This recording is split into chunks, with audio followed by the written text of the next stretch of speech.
All right, everybody, welcome back to the Global Intel channel. Today I'm going to talk to you about some remarks that Pope Francis made about Marx.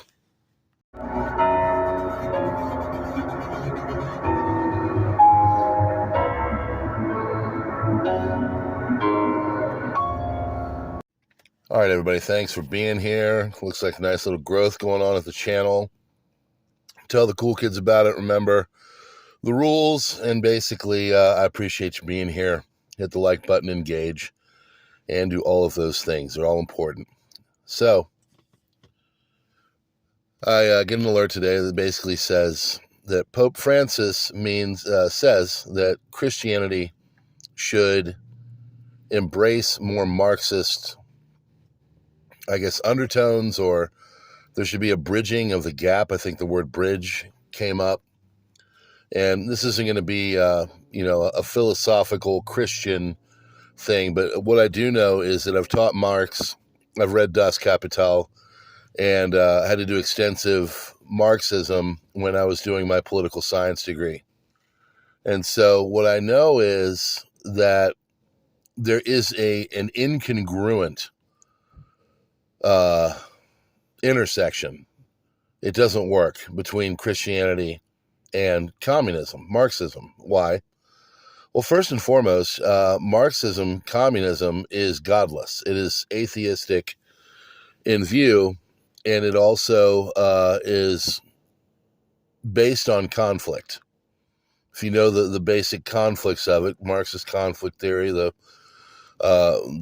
basic tenets of it, it says that there's going to be a fight between the workers and the managerial class. Now, I can get where someone might confuse and think,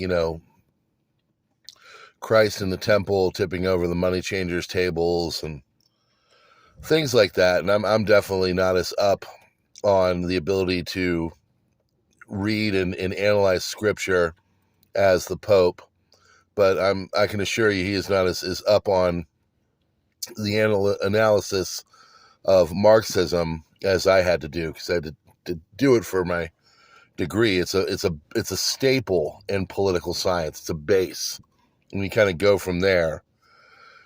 So on a human level, and this is the problem with Marxism and communism, and what people that buy into it don't get.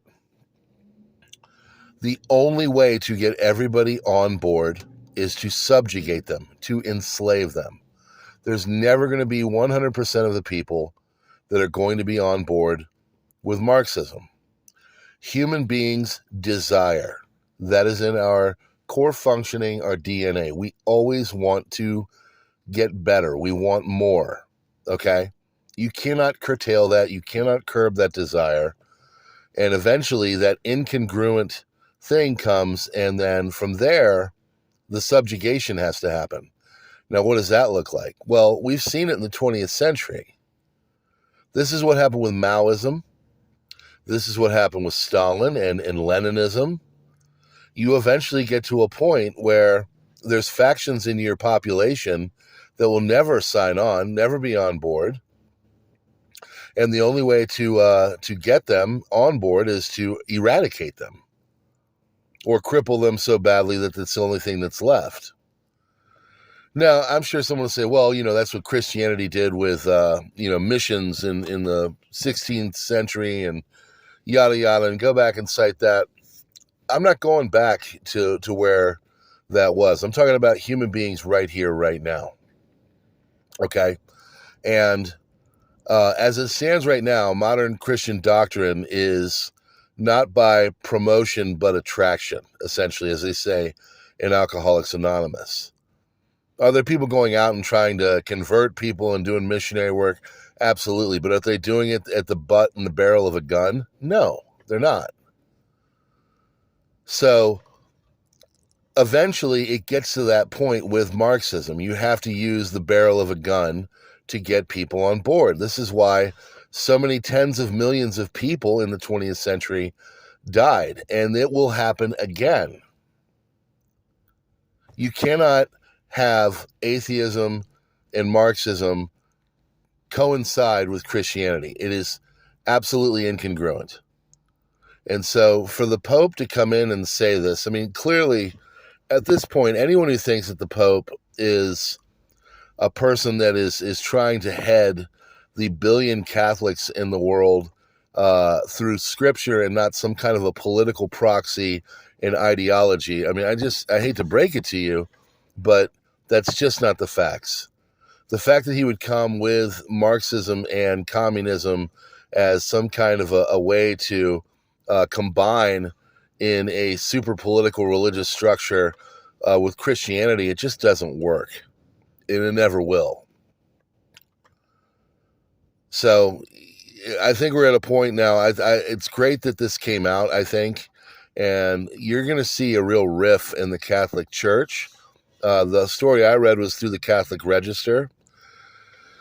And, you know, he talks about buttressing Christianity with everything. My wife and I have never been more giving. And the reason why is because we have gotten to a point in our lives where we can do it and it doesn't set us back. We're financially stable enough to do that. That didn't happen through communism.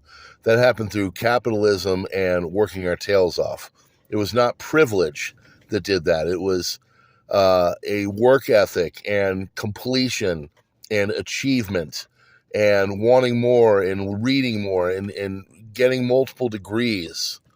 You know, no one gave that to us. The problem with communism and Marxism is that you have to redistribute. And when you're taking from one, you're giving to another. And that means that the exchange is always going to be by force. So it just doesn't work. So I guess I applaud Pope Francis with, as we'll call the video, coming out and at least saying it and being honest. But from a political science, ideological standpoint, it doesn't work. And from a religious philosophical standpoint, Christianity is in no way, shape, or form, from what I've seen, a Marxist endeavor, a communist endeavor. Okay? It is a moral way of life. And the problem also with communism is that communism is also basically a religion packaged as a political purview. And so two religions aren't going to be able to coincide. All right, friends, tell me your thoughts in the comments, and we'll see you on the next one. Thanks for being here.